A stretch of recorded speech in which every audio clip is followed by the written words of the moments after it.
What's up everyone, Kaze no What If is here with What If a Soul was sent into One Piece verse. Before we start, if you like the video, like it, share with your friends, comment, and let's start the video. This is the rewritten version. The original can be found on my profile, but that one is discontinued. No, I don't own One Piece, and this is also not the greatest fanfic of all time. This Bites will always hold that title. Responding to comments. Praise the Sun 63, thanks for the review. Nice to see you came for the rewrite. It's good that it's better than the original, that means I didn't waste my time. Also, Yakosamo was originally gonna be a part of Roger's crew. However, because there were too many guys on the crew when I thought about it, I decided adding a woman was better. Everyone, no questions on the last chapter. That's good, means nothing was confusing. Onto the chapter. I had arrived at the edge of the calm belt, finally arriving in East Blue as requested. Alright, first things first, I need some money. Best way to make money is bounty hunting. It'll also help increase my strength. I hopped on the water, no longer in danger of being killed by sea kings. I wonder what would happen if they just decided to leave the calm belt. I mean, they definitely could. I began walking in a random direction so I could find an island and figure out where I was. After traveling for a couple days, I appeared to have arrived in Log Town. I knew it was Log Town thanks to the giant arch with the name embedded on it. According to Kojika, the deity, the language I was reading this entire time wasn't English. Same as the language I was hearing, everything is auto-translated for me to understand. I guess Kojika can be useful from time to time. Anyways, there was one thing I needed for my journey to officially start. The first thing you might think of would probably be food, or maybe that's just me. However, thanks to my devil fruit, food is no longer a necessity. My body now produces its own energy naturally. Don't get me wrong, I'd never pass up free food if it ever came my way. There's just no reason to waste good money on food. What I needed was a weapon. I may be a brawler, but some iron-plated gloves would be nice. I activated Wraith World, which gave me access to see all over the island. Spreading it this thin takes away the clarity. I can no longer see inside the houses and can only see the surface of the island. Halfway across the island, I saw a weapons shop and began walking towards it. Before I could take 2 steps in that direction, a woman appeared on my shoulder. Wow, I must seem really approachable for this to happen twice, I thought. Hey there, stranger. You seem pretty strong. How would you like to join the Marines? The woman asked. Actually, Perfect, come with me. The woman began dragging me by my shirt, forcing me to follow behind her. At the Marine base. Hey boss. The young Marine shouted. Smoker, who was sitting patiently at his desk doing paperwork, looked up at the girl. What the hell is it now? He asked. Well, you see, I was walking down the street when suddenly I met this guy. I saw him from a distance and thought he looked pretty strong, so I asked him to join the Marines. The girl said excitedly. Smoker sighed. Did he accept? Huh. Who wouldn't want to join the Marines? She asked naively. Nakano, how many times have I told you to stop forcing people into the Marines? Smoker asked. Nakano was about 5 feet 6 inches, wearing a long blue tunic with an orange scarf. On her hands were iron gauntlets, but the glove part was detachable. She had iron arm guards, but they were bulky and more suited towards a guy. Overall, her outfit gave off a brawler type vibe. Her hair was a midnight black, only coming down to slightly above her shoulders, and she had shining orange eyes with lightly tanned skin. Sorry about that, boss. I just wanted to fight someone strong. Smoker gestured to the couch in front of him. Please, take a seat. He offered. So what brings you to Log Town? He asked as I sat down. I'm actually coming here from an island not too far from here. I needed a weapon kinda like the ones the girl has on. That's why I followed her to see where she got them. I explained. Nakano interrupted. Oh, how about we fight? If you win I'll give you some of my extras, if you lose though you gotta join the Marines. Nakano. Smoker started. Alright, I accept. I've been needing to test my skills. I accepted. Smoker seemed surprised but gave up in the end. Yay, alright, you got 1 hour to get ready. When you're done, meet me out in the field. She celebrated, dashing off. As she left I checked her status. Iron Glove Nakano, Marine, LV. 15. Class, Boxer. Strengths. Immunities, none. Hates, weakness. Class traits, enhanced strength. Limited auto dodge. Enhanced reaction time. Bonuses, passive light, battle experience, get stronger in battle. Devil fruit, angel fruit, model berserker. This fruit is that of the male counterpart of a Valkyrie, however it can still be eaten by a woman. It grants the user immense strength and speed and lets the user grow at a fast pace. This is not a fruit to be taken lightly. Weaknesses, available due to level difference. Mortal, none. Vulnerability, none. Dazed by, compliments. Hints, don't engage. Wow, all her abilities are perfect together. This upcoming fight may be entertaining after all. I walked out the office when I felt my phone vibrating. I took out my AirPods, placing them in my ear before answering the phone. Hello. Hey Jay. Have you made it to East Blue yet? Kozumi, who was on the other end, asked. Yeah, I'm in Logtown now. I'm about to fight against an interesting girl. I went into a nearby empty room and took a seat on the bed. An interesting girl? What's she like? Kozumi asked. She's a boxer, but one who's likely to be one of the world's strongest one day. I told her. That's high praise coming from someone who's seen what the world's strongest are like.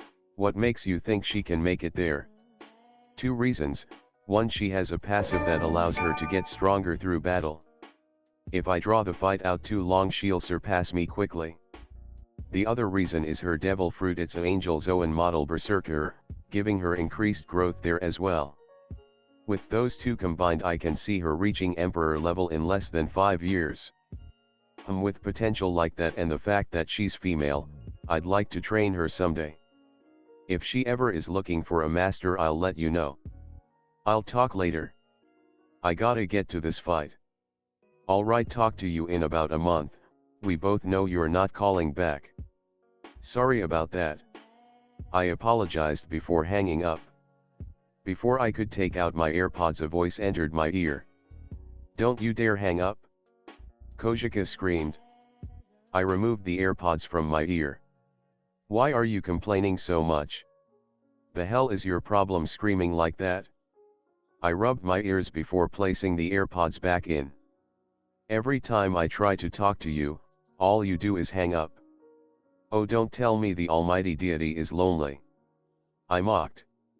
No, I just wanted to warn you of a couple things, but I guess you don't want my help. She pouted. Alright, if that's all, I'll go now. Wait, you don't want my help? She questioned. Not if you're gonna use it against me. I answered. Fine, I'll just tell you then. Geez, so unpleasant. Why couldn't I just talk to Jason instead? Unfortunately, he didn't have anything on him when he came to this world. Oh yeah, his girlfriend came by earlier. Where's yours at? She actually didn't know the answer to that one. I don't have one, just hurry up with your warning already. I commanded. Oh no, you don't have a girlfriend. That's so sad. She teased. Says the deity who's lived for millions of years and still hasn't gotten anyone's attention. I've only lived 18 years and had my fair share of dating. The fact that you've been here for so long and still no romantic interest is sad. I countered. You don't have to be so mean. She said, crying a bit. All I wanted to tell you is that your devil fruit has awakened many others, so now all these deity-like Zoans are appearing. I apologize for being mean. You'll find someone eventually. Thanks for the information. Ya better apologize. Also, that girl you're fighting next, I have some information there as well. You came to a world where many different people have come from your world to influence this one. Anyone you meet that wasn't part of the original story is likely due to the influence of another world. That girl you're fighting came from Japan. She came in 2 years ago. She knows the plot of One Piece nearly as well as you do, so watch out. She doesn't know you're not from here, but if you're not careful she'll find out. Damn, so I accidentally joined the multiplayer lobby when I'm still new to the game. I took out my AirPods. If that's the case, it may not be so easy surviving in this world. I stood up, suddenly the room door opened, revealing a blue-haired woman with a sword. "Ayah!" she screamed. She then ran at me, trying to cut down what she could only assume was an intruder. "Hey, calm down, I just came in here to get ready for a fight," I explained as I dodged around her strikes. She wasn't listening until Smoker came in to stop her assault. "So he's here to fight Nakano?" Tashigi asked. "I'm here to spar with her," I clarified as I walked out, heading to the field. "Me vs. Nakano." Nakano paced back and forth. "Where the hell is he? He's taking too long," she complained. "He still has another 15 minutes to arrive." The random Marine soldier tried to calm her down. All that got him though was a punch that sent him flying. Nakano realized what she did and apologized. "Sorry about that, it's just I'm a bit impatient when it comes to fighting." "We're aware," he said before falling unconscious. Nakano apologized once more before going back to her pacing. "Someone's a little impatient, are you that eager to lose?" I asked as I finally made it to the field. A huge smile crossed Nakano's face. "You made it? Come on, let's start already." She went into a standard boxing stance. I frowned. "Wait, you're gonna keep your gloves on? How come I don't get to use any?" Quick note, the gloves she's wearing are not all that bulky and, like I said, detachable, so she could have took them off. "These gloves are mine. Don't tell me you're afraid of a little iron," Nakano mocked. "No, I just thought this was a strict hand-to-hand match." I put the iron arm guards I received from Kozumi back on and settled into my stance. "If you're using your gloves, you won't mind me using arm guards?" My eyes changed from black to a dark green with black sclera. Another quick note, last chapter I called them iron braces, but arm guard is more obvious. Her eyes changed to a bright red. "Of course not," she replied before dashing forward. The shock of her eyes turning red caused me to move too slowly, as a result I was forced to block instead of dodge. "Damn, her eyes are pretty," I said without thinking. Nakano immediately jumped back, her cheeks turning red enough to match her eyes. What? My eyes aren't pretty," she stuttered. "Damn, did I say that out loud? Sorry, let's get back to the fight." This time I pressed the offensive, throwing out a punch just for her to dodge even while distracted. Damn, so that's what it meant by limited auto dodge. Nakano had recovered from the embarrassing situation just to see a hand fly past her head. She immediately countered by throwing a punch of her own. I ducked under the attack before aiming for her stomach. She nimbly jumped back and stood watching me. "He's quick and strong, if I mess up even once I'll lose." The hell is this girl? When you think of Japanese girls, you usually think kind and intelligent, not deadly as hell. If she gets a good hit in, I'll lose. Also, what the hell? Her level went from 15 to 16 in that brief exchange. Tashigi and Smoker, who were off to the side, began observing the fight. "Tashigi, who do you believe will win?" "Based on the start of the fight, that guy has the advantage. In speed they cut about even. The problem is that the guy is stronger but his dodging reflexes are slow," Tashigi replied. "Honestly, this fight could go to either one of them, How about you? Who do you believe will win? I can't tell, however the guy seems like he's holding back. Either that or this is his first real fight. If he learns during the fight through watching Nakano, then he'll win. She has better technique, but he might use that to learn. Smoker focused back on the fight as the two fighters began running at each other once more. I decided to start the assault myself, this time aiming a feint at her jaw before switching up and aiming instead for her stomach. She was unfazed by the attack, weaving them both gracefully before striking out with the right jab at blinding speed. I dodged the attack to the best of my ability, but it still clipped my cheek, leaving a cut from the air pressure alone. She threw out a left cross which I let slide off my right arm guard before closing in and catching her in her abdomen with a counter punch, causing her to stagger and allow a follow-up with the right hook that sent her back. All it took was one more uppercut for her to land on her back. She tried to get back up quickly. However, I was behind her in a position to punish anything she tried. She raised up her hands. "I concede," she said simply. I walked around her, holding up my hand to help her stand up. "You can really take a hit, huh? And you don't hold back even though I'm a woman," she replied.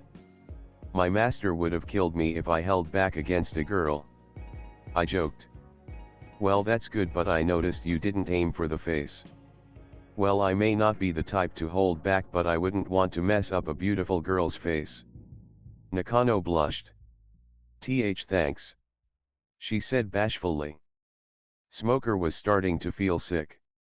"Can you two stop flirting and Nakano give him an extra pair of gloves so he can leave?" "We weren't flirting," she shouted, a little embarrassed. She then reached into her pocket and pulled out an extra pair of iron-plated gloves. "Here." She held out her hand. I accepted the prize and began walking away. "Thanks. I'll see you all in a bit, over a year and a half." I waved. "Hey, wait!" Nakano shouted. "What's your name?" I turned around and looked her straight in her eyes as my own shifted back to normal. I smiled. "The name's Jay. I'll be back here eventually. Until then, take care of yourselves." I then suddenly vanished from sight. At least that's how they saw it, but what actually happened was me making use of shadow walk. It's been a couple days since I left Logetown. I had a few encounters with Sea Kings and pirates on the way, but nothing I couldn't handle.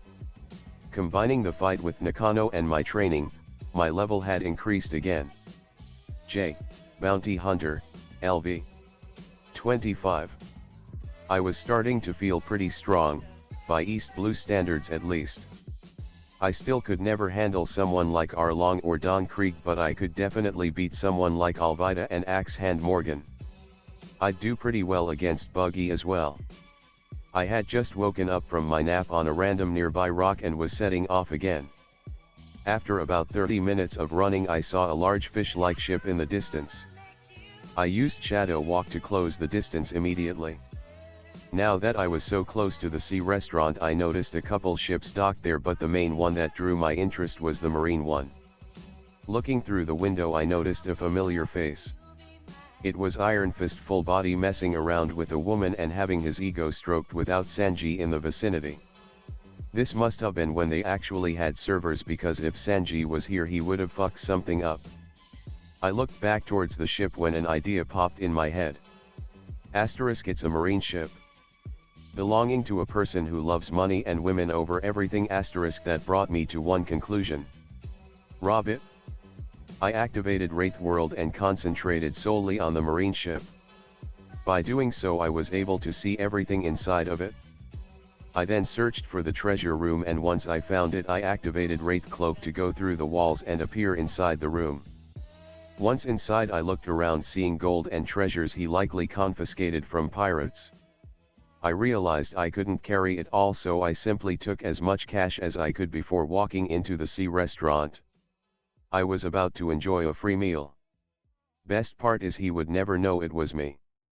Walking into the restaurant, the first thing I noticed was Full Body leaving with his date. "Lieutenant Full Body, sir." I saluted the man as he was about to exit. He turned towards me. No need to salute me, where are you coming from? He asked, eager to hear about someone who knows of his greatness. I come from a small island, you helped one of the civilians there a while back and since then I've always looked up to you. The man you helped was my older brother. After that day I vowed to become a Marine that's at least half as good as you. Well then, here, take this. He signed a small picture of himself before handing it to me. He then proceeded to walk out like he owned the place. The second he was gone I began laughing before ripping the picture to shreds and yelling out to the entire restaurant. Hey everyone! Food's on me, courtesy of the dumbass Marine I took the money from. Hearing that, everyone in the baratai erupted into laughter. That day we had a party. One that even Gold Roger would have been proud of. Full Body on the other hand checked his vault to see most of his money missing. He was so mad that for the rest of the day he could no longer perform like he was going to. The next day I woke up on a bed somewhere. I looked around the room noticing there wasn't much to show. I heard the sound of a doorknob turning and was immediately on guard. If I was a rational person in these situations I would have just checked the Wraith world to see if the person behind the door was a threat or not. If they were, their aura would appear red, if not it'd be white. Or I would have used the Wraith world to check the name of the person before choosing what to do next. Unfortunately I did none of those. Instead, the second the door opened I used Shadow Walk to appear behind the person. What I didn't see coming was a heel to my face knocking me into the wall. Then I heard a familiar voice. The hell are you doing? I remembered this voice from when I watched dub for a bit. It belonged to Sanji. I slowly stood up, my face and back hurting from the attack. I decided I'd check his status so I can get a feel of what normal levels look like. I forgot to check smokers. Sanji, Battle Chef, LV. 35. Strengths. Immunities, lung cancer, food poisoning. Hates, enraged when women are hurt. Abilities, was class traits I'm changing it, black leg fighting style, world class chef, ladies man. Bonuses, passive light, food master, can cook food out of pretty much anything. Son of Germa, enhanced durability, enhanced strength, limited access to Germa abilities. Weaknesses. Mortal, bring a woman. Vulnerability, takes increased damage from woman. Dazed by, any compliment coming from a woman. Hints, all you have to do to win is to be a woman. It was at this point that I realized how useless the system really is. I didn't need a list of strengths and weaknesses, all I needed was the level, the name and the devil fruit. Also any passive abilities that I should be aware of and a brief description of what they do. I don't need to read about immunities or mortal weaknesses, they take away the fun in a fight. At that moment my phone began to ring. I placed my AirPods in my ear, telling Sanji to give me a moment. Who is it? I asked. It's me, Kojika, are you sure that's what you want? You'll be forced to beat enemies based on skill. She explained, apparently hearing my inner dialogue. Yeah, just go ahead, the system I got going on is boring, just give me the minimum I'll need. All this other shit is pointless. Oh, you can still show immunities though, I think I'll keep that one. I told her. Alright then, goodbye. Then all of a sudden I was back to square one. The hell are you doing? It was Sanji again, apparently she sent me back to before I checked his status. That works. Seriously though, that attack hurt.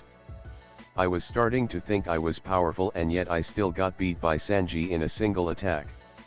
How the hell does 10 levels make that much of a difference? I struggled to my feet once more before addressing him. Sorry about that, my name's Jay, I thought you were someone trying to attack me or something. I bowed to show I meant no harm. My name is Sanji. You fell asleep after that party you threw. We already collected the money for the food you bought, however, we're gonna need you to cover the cost of damages. He informed me. What damages? I asked sheepishly. Sanji guided me out into the main part of the restaurant. The tables were scattered, some of the chairs were broken, and most notable, the entire front door was ripped off its hinges. "So how much is this gonna cost?" I asked. "We already took your money, but you're completely broke now. Unless you plan on getting by on nothing, we're gonna need you to work here for a week." "Of course." "Great. You start tomorrow." Sanji smiled, happy that they had a new server for a week. A couple hours later, I was about to get ready for sleep as it was currently 11 p.m. and I thought it'd be a good way to pass time. Before I could even lay down, Sanji entered the room. "Sorry to tell you this, but your week starts now," Sanji said, looking genuinely sorry. "The hell are you talking about? You said it starts tomorrow," I complained. Well, the geezer heard that he had a waiter for the week, one that's unable to quit, and decided that he wanted to try something new. Sanji explained. I sighed. "And what would that be?" "He decided that for the next 2 days we'll be working all 24 hours of the day. You can sleep if you want, but you'll miss out." The geezer said he's paying 10 times the amount for each full day you work. "I myself plan to work for both days," he told me. "How much do you guys normally get paid?" I asked. 5 million berry a day. With this new policy you'll get paid 100 million for the 2 days. We need you ready in an hour to start your shift." He left the room strangely happy. If I had to guess, it was probably because now he gets to see women every hour of the day. I went back into the room before ringing up the resident goddess. "Hello Kojika. Explain this shit to me." "Hey, what the hell? I was trying to get some sleep. It's been hundreds of years since my last nap," Kojika complained. "Yeah, and what happened during your last one?" "Well, I may have slept a bit too long. Let's just say it's called the Void Century for a reason." "So your laziness is the reason things got so out of hand? What the hell were you, a god, thinking when you decided maybe I let the humans do what they want for a while?" "No, as long as I remain here you will not be allowed to sleep." "Now explain," I shouted. "Fine." Kojika pouted. "Can never get anything in this world." "Kojika," I yelled. "Geez, stop yelling so much." "Alright, so you know how I said that I fell asleep for a bit, which may have resulted in the Void Century? Well, when I fell asleep, I decided to make my life harder.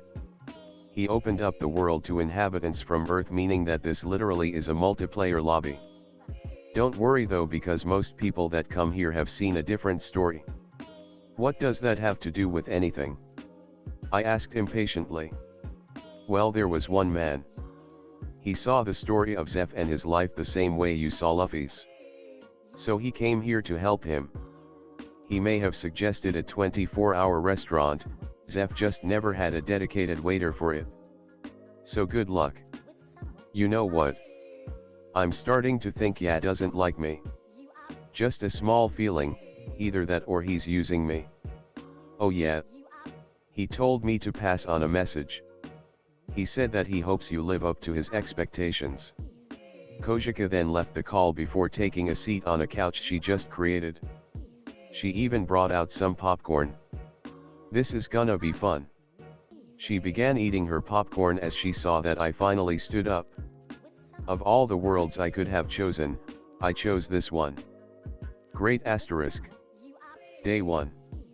I walked into the kitchen about 11:55, heading over to Sanji to ask him a question.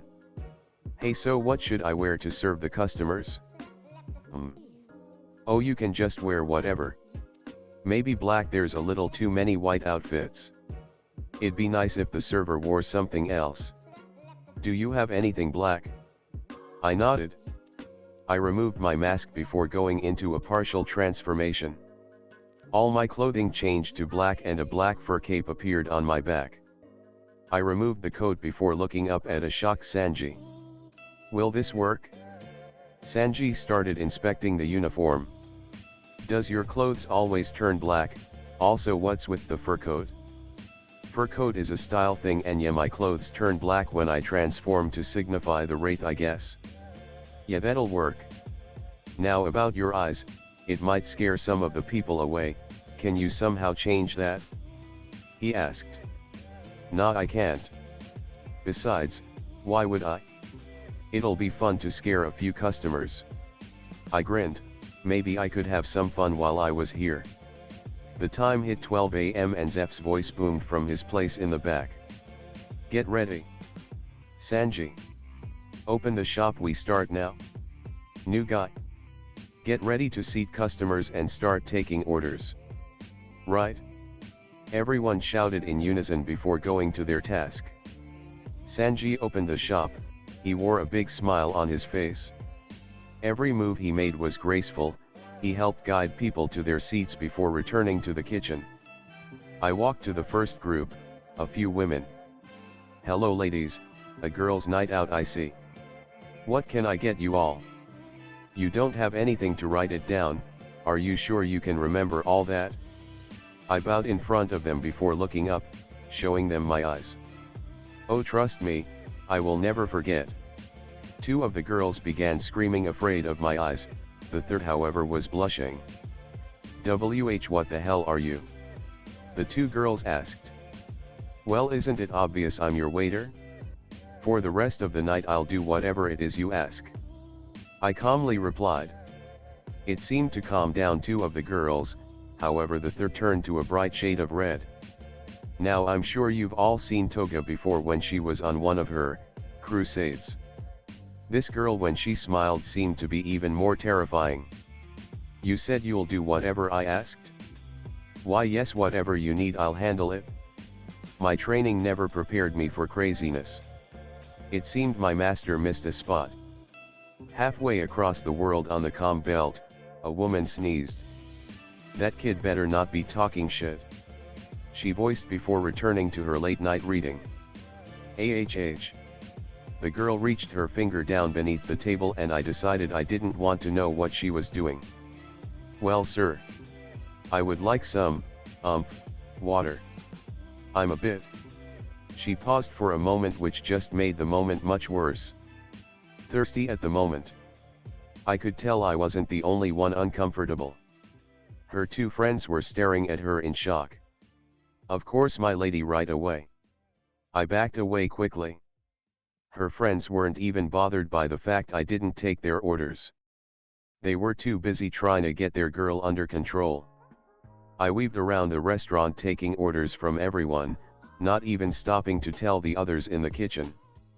Instead I sent out a wraith with a note which told them what I needed. There were only a few other weird groups inside the restaurant. There were some pirates, but every member was a sniper. The sniper pirates, as they were called. There was also a group of marine soldiers telling tales that would make even Usopp cringe. Unfortunately not too many people were afraid of me, apparently they were used to strange occurrences by now. After I finished with the orders I returned to the kitchen and was immediately bombarded with questions. What the hell is that thing you keep sending back here? Patty asked. Can those things stay out for extended periods of time?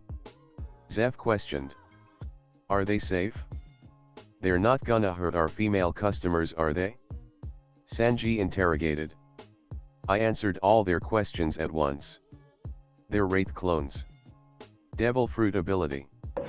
They can stay out for about an hour, they can be destroyed by any relevant damage. They are completely safe. No, they won't hurt the customers. Finally, they can only complete the command that I sent them out to do.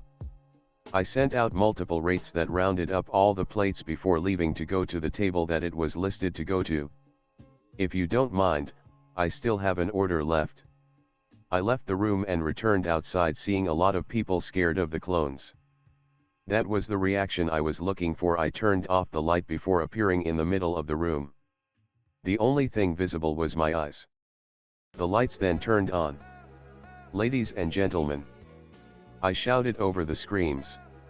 Don't be afraid. You've been told that for an entire week that we'll be open for 24 hours a day. With that in mind, I decided we should make this more exciting. These are clones of mine, all of which can complete a simple action such as refills and things like that. They can't stay out too long, so you all have an hour with them.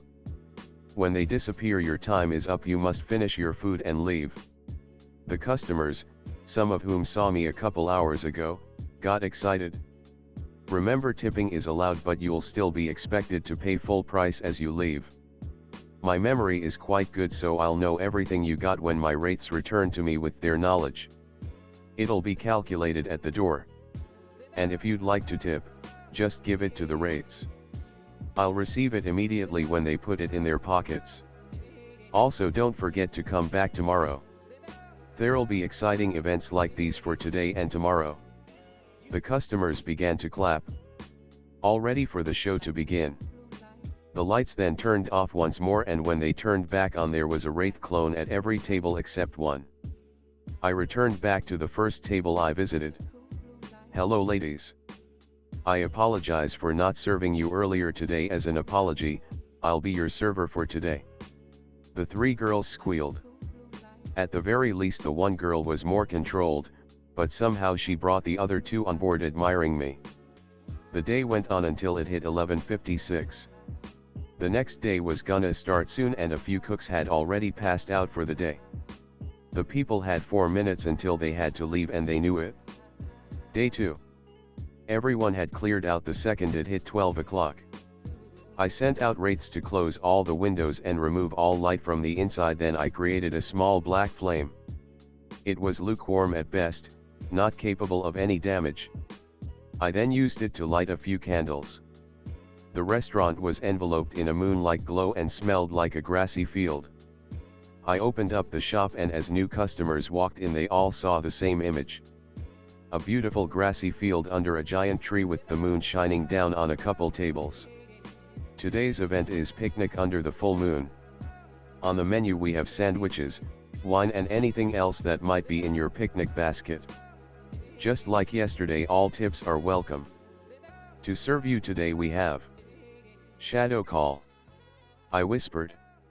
The shadows of the guests rose from the ground, bowing to them. Your own shadow. The shadows guided them to their seats before heading to the kitchen to speak to the others about orders. Because they were the person's shadow, they all knew what they wanted to eat. Thanks to the darkness, my eyes were much brighter. My power tends to grow in the darkness. A power I decided to call Darkness Rise. Fitting, isn't it? If it wasn't obvious, these next 2 days at this restaurant are me explaining a few other abilities while having fun writing random scenes. I returned to my favorite 3 people, taking a seat next to them.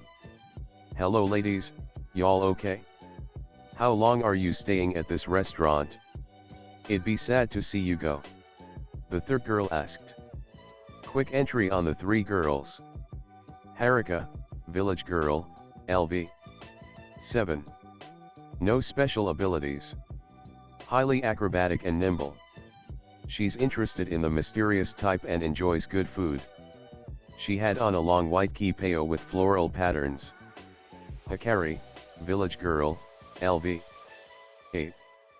Gun training. Her father owns a weapon shop. She trained a little and is now strong enough to match any normal guy. An expert with bows and has a thing for guys addressing her in a formal manner. Wore a nice formal outfit. Izumi, village girl, LV. 5. A bit crazy. She loves dangerous looking men. The stronger you seem, the harder she'll fall. She may not be too strong, but she's smart and quick on her feet. Has a huge interest in magic.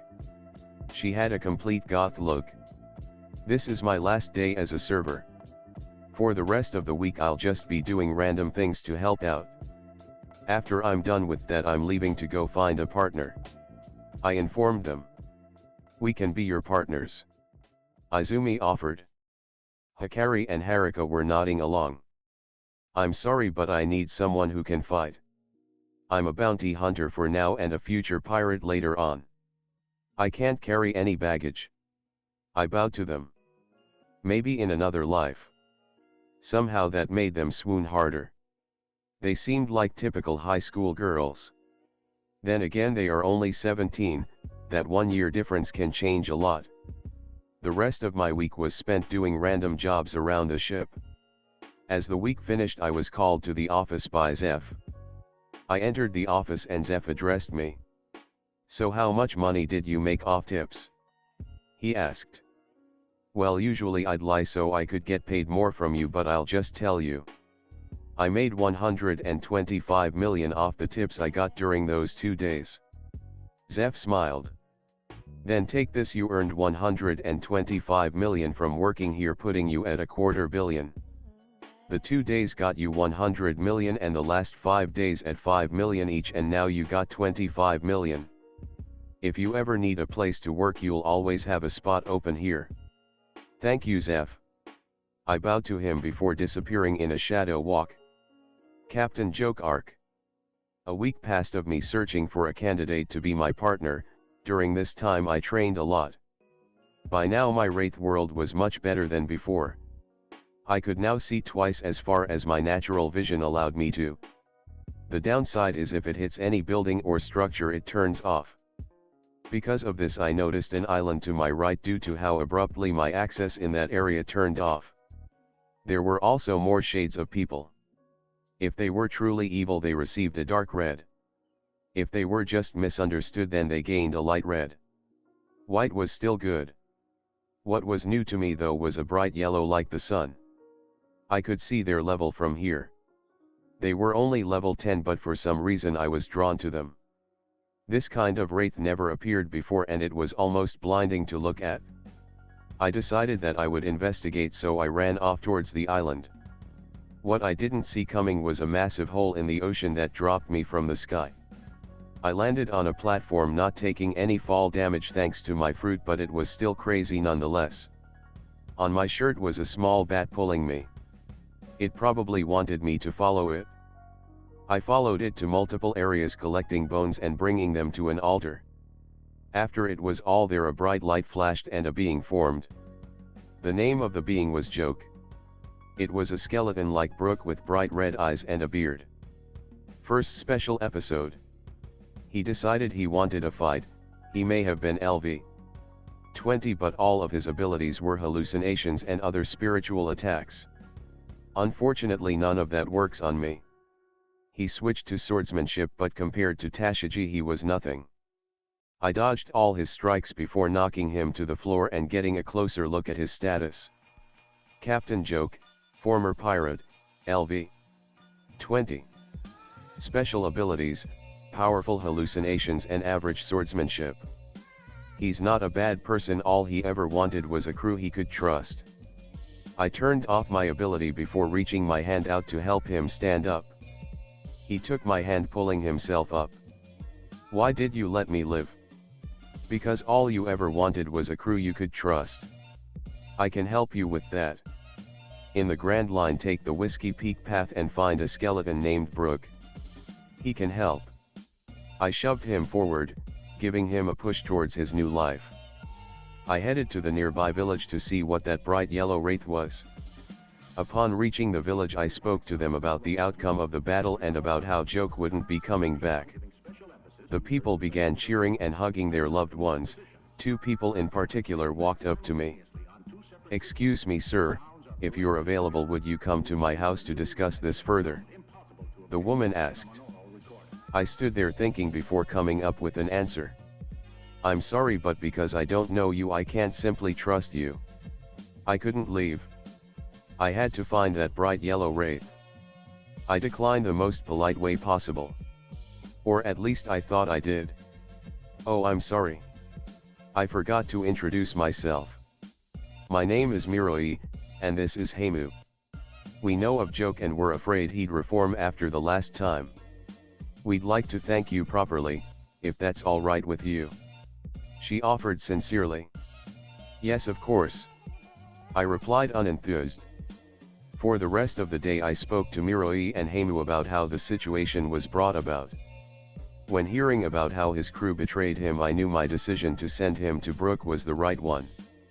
They allowed me to stay the night, so the next morning I left once more to find the bright yellow wraith. Nothing like the original special episode, but oh well. I'm just writing what comes to mind, and to be honest, with my immunity to spiritual attacks, joke can't do a thing against me. Walking throughout the village, I couldn't find any signs of the person. I used Wraith World, but even with that the yellow wraith was gone. I cursed myself for getting sidetracked at the last moment and decided to leave the island. As I was about to set off, a bright flash went off inside my Wraith World, appearing from a nearby cliff.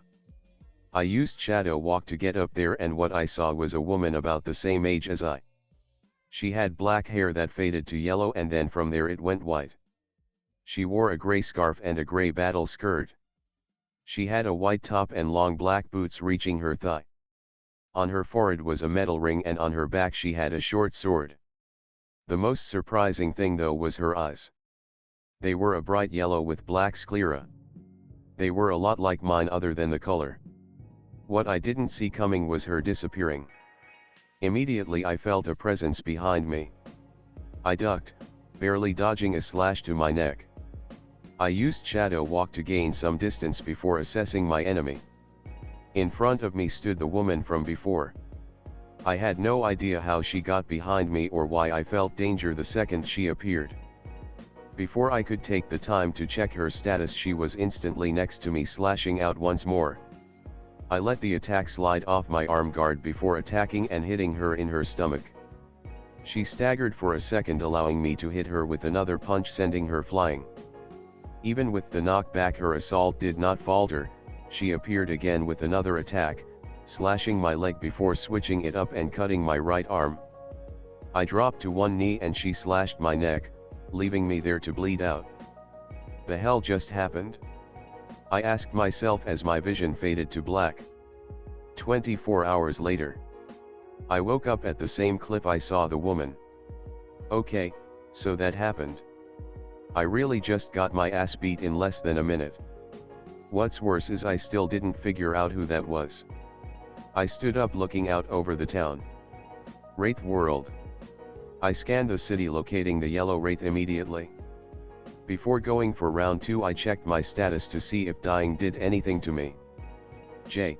Bounty Hunter, LV. 30. 20% increase in strength for first death. Okay, so I'm up by 5 levels. Based on feeling alone, all my abilities were increased. Speed, strength, even my durability.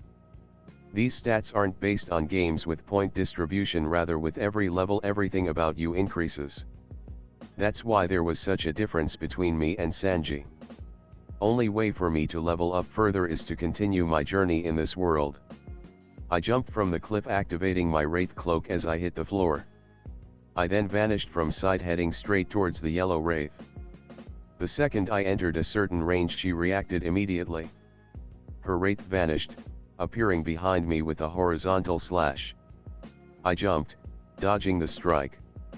I kicked out, knocking the blade from her hand. I landed and we went hand to hand. I threw out a right straight which she dodged before responding with 2 left jabs. The first hit me, but I managed to dodge the second as I swept her legs out from under her. As she fell to the floor, I attacked again, aiming for her chest. She rolled out the way as my fist collided with the ground, creating a small hole. I attacked one more, but she caught me off guard by jumping up quickly, making me lose my balance and nearly fall. As I recovered, she picked up her blade and settled into a stance. Damn, who the hell is this chick? I can't even land an attack. Even though I'm transformed, she still has the edge in speed asterisk. I charged the Wraith energy through my body, sending even more pulsing to my legs. Wraith speed. I shouted as I blitzed forward. I apparently caught her off guard because the attack hit her cleanly in her cheek, sending her flying. I used Shadow Walk to appear behind her before grabbing her by her leg and throwing her towards the ground.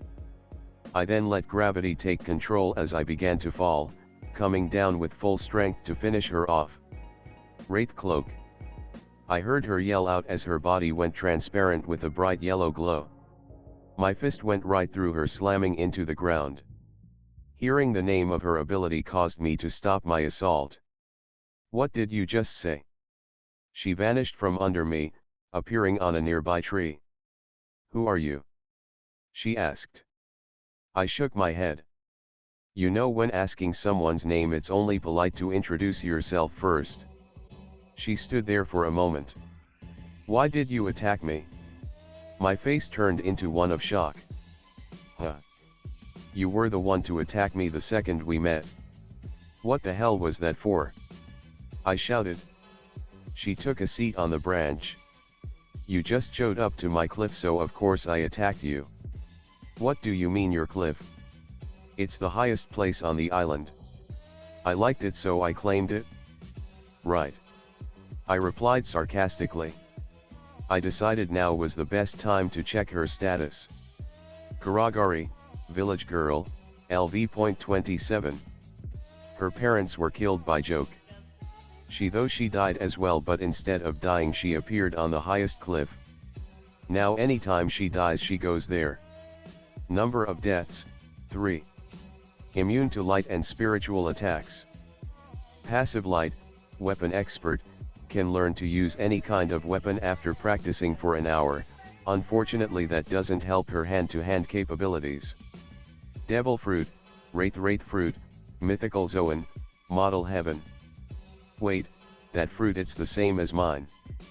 Wait, no, it's the heaven model while mine is the hell model. That explains the yellow wraith, I guess. Wait, does that mean my own wraith is a different color? Asterisk, I activated Wraith World looking at my hand to see a shadowy black energy. Guess so. Looks like I found my partner. She may be a bit slow, but she'll get up to par quickly. Her memory must have been fucked up after dying 3 times. Also, if she has the same fruit as me, that means she's currently in a partial transformation. I'll need her to leave that asterisk.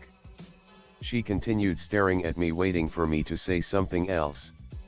Sorry about messing with your clip, but I'd like to learn more about you if that's alright.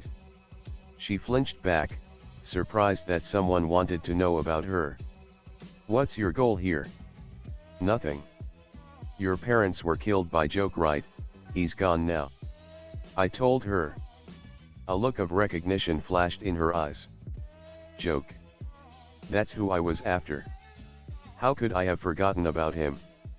What do you mean he's gone? She asked. I smiled. He chose to fight and I beat him. He left as I instructed. He wasn't all that bad, just a bit misguided, I guess.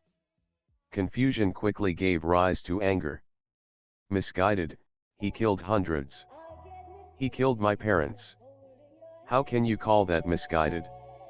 She shouted, trying to understand my reasoning but failing miserably.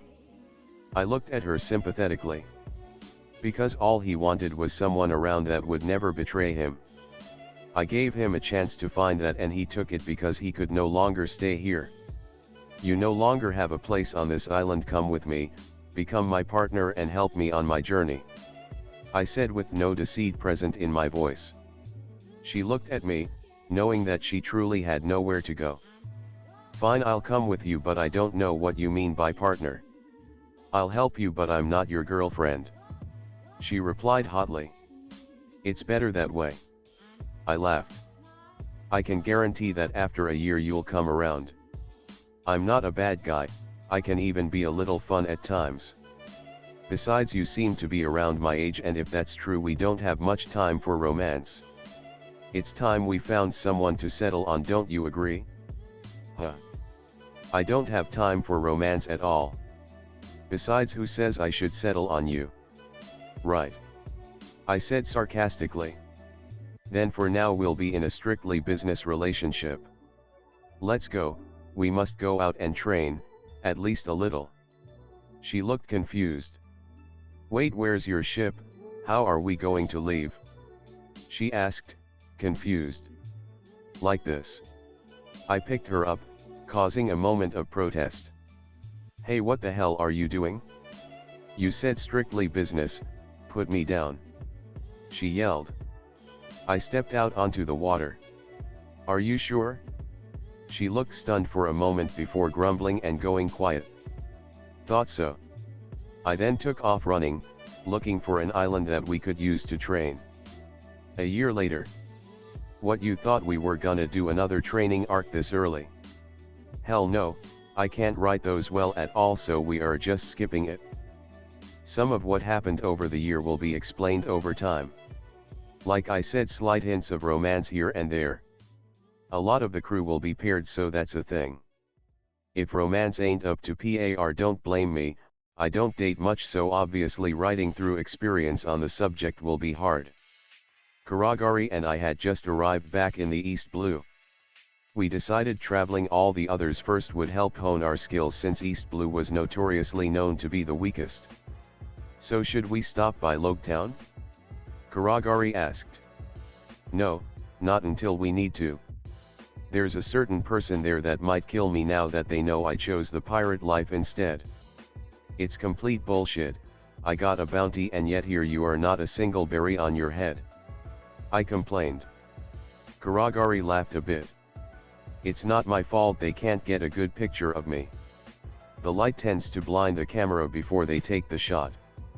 I'm not getting a bounty until I feel like it. Yeah, and that's why I'll be the better pirate. Well, unfortunately, I clarify as a kunoichi, we have to go to some ninja place at some point. Well, I guess we will be going to Wano eventually. Anyways, come on, I may not be hungry but I want some food. I dashed out onto the water with Kuragari following closely behind. A bit later we arrived at the Baratai. Over time in the other blues I earned a small fortune. I can't carry too much as of now, but I still have a decent amount. I walked into the restaurant and was immediately greeted by Sanji. Well, I guess not so much. Welcome, asshole, he said in a sickeningly sweet voice. He then spun over to Kuragari with hearts flowing in a tornado. Kuragari Cheon, he shouted. What can I get for you, my lovely empress? This all happened when I was heading to Reverse Mountain after getting Kuragari. I show my affection through talking shit, obviously Kuragari was not an exception. He caught me once and it ended in a close fight with him winning. I guess our views were too different. Watch yourself, Sanji. You may have been stronger before, but as of now, I'm guaranteed to win, I said with finality. You think you're strong now, huh? I haven't been slacking on my training if that's what you think, Sanji replied with a challenging glare. Alrighty then, let's go, I offered. I stood up and entered my stance and charged at him. Before I got very far I was knocked to the floor. Jay, calm the hell down. We're here to eat, not deal with your bullshit, Kuragari shouted. I stood up calmly as if nothing happened. Well then, let's order. Sanji, who was also knocked to the floor, stood up and dusted himself off. You're beautiful even when you're mad. He swooned with hearts in his eyes again. He then turned to me. You're lucky, Kuragari stepped in. If she didn't, you'd be laid out right now. His face then morphed into an annoying smile that would have looked charming to anyone else. What would you like to eat? He asked. I'll take a steak and a glass of water, I replied steadily. I'll take the same but with wine instead of water if that's fine, Kuragari told him politely. He retreated to the kitchen and soon came out with 2 plates and placed one in front of Kuragari and one in front of me. You could see the favoritism in the size of the steaks. They may have both been cooked to perfection, but her steak was clearly bigger, as well as the heart decorations on the side. Kuragari, the angel she is, switched the plates before glancing at Sanji. I'm sorry, but I can't eat that much. I hope you don't mind. I looked at Sanji with the most smug grin I could muster. He growled before putting a crooked smile on his face. Of course, anything for you, Kuragari. After finishing our dinner we paid the tab and set off again. We began running across the ocean before coming to the edge of the East Blue that split the east from the south. We walked forward and the second the ripples in the ocean were made, hundreds of sea kings popped out of the water. They immediately all lunged forward until a huge roar was heard. All the sea kings immediately moved to make a path. Coming through the path was a sea king about half the size of the rest, swimming through the water with an air of elegance that demanded respect. See Angel, thanks for that. I rubbed my hand across his scales. I'll make sure to tell Kozumi what a good job you're doing. The giant snake-like creature seemed to purr, nodding its head before turning to the other sea kings with a glare. The message was clear. Fuck with them again and you're dead. Sea Angel then began guiding us back towards the island, receiving a treat as a reward. Kozumi rushed forward, hugging me. The sudden action caused me to blush a bit. I was buried deep in her chest. A sound of surprise came from behind me, causing Kozumi to see who it was. The second she saw Kuragari, she smiled. "Oh, look at you. Are you Jay's girlfriend?" she asked. Kuragari's face went red, but with the way she spoke you wouldn't think anything of it. "I'm not dating him, our relationship is strictly business," she shouted. Me, being a bit oblivious to a girl's advances, looked down dejected. Kozumi, on the other hand, with her observation hacky as advanced as it was, heard something else within. "We're not dating, yet." Kozumi smiled. Well, I hope you come around. Jay here is like a younger brother to me, it'd suck if he couldn't find a girl for him." Kuragari nodded, a nonchalant look on her face. Once again she was seen through. I will definitely become the girl for him. He won't be able to live without me when I'm done. Kozumi shook her head, grinning before turning back to me. "How long do you plan on staying this time?" I looked up, the self-deprecating thoughts all gone. "Half a year from now we'll go out to find Luffy. Kuragari is aware of my origins and she's fine with it. Though at first she wanted me dead cause she thought I manipulated her." Kozumi nodded. She summoned her dragon, allowing us to hop on. J. Pirate, LV. 50. New abilities. Shadow Walk, I disappear from sight before appearing somewhere else. People with observation sees what actually happens, a mass of shadows moving at light speed to another location. Wraith speed, turn partially into a wraith and increase my running and jumping ability. Wraith cloak, turn into a wraith, can go through walls and can't be hit. I'm unable to attack in this form, but I can still be seen, so as long as an enemy waits for the cloak to go off I can still be countered. Shadow Call, can raise the shadows of people in the area. It's a party trick at best and only works under light from a black flame. Also the flames are completely loyal to its owners. So it's not like Moria in the least. Black Flame, a flame that doesn't burn and is usually just surrounding me in an aura when I power up. I can summon it, but it's only a party trick. Darkness Rise, the darker it is the stronger I get. Kuragari, Kunoichi, LV. 45. Passive Light, Weapon Expert, can learn to use any kind of weapon after practicing for an hour. Unfortunately that doesn't help her hand-to-hand capabilities. Devil Fruit, Wraith Fruit, Mythical Zone. 1. Wraith Speed, turn partially into a wraith and increase her running and jumping ability. 2. Wraith Cloak, turn into a wraith, can go through walls and can't be hit. Unable to attack in this form but can still be seen, so as long as an enemy waits for the cloak to go off she can still be countered. 3. Grave Walker, when she dies she goes into a ghost-like state for 24 hours and after the time is up her body forms on that position so she can go anywhere during that time. 4. Wraith World, she sees the world around her in the form of the souls of other people, can see through walls and see as far as an island. 5. Apostle of Light, the more light she absorbs the stronger she is. Also converts, as the more light in an area the stronger she is. Basically Escanor's Sunshine ability but without buffing up. 6. Spirit Step, she disappears from sight before appearing somewhere else. People with observation sees what actually happens, a mass of light moving to another location. Writer V. J.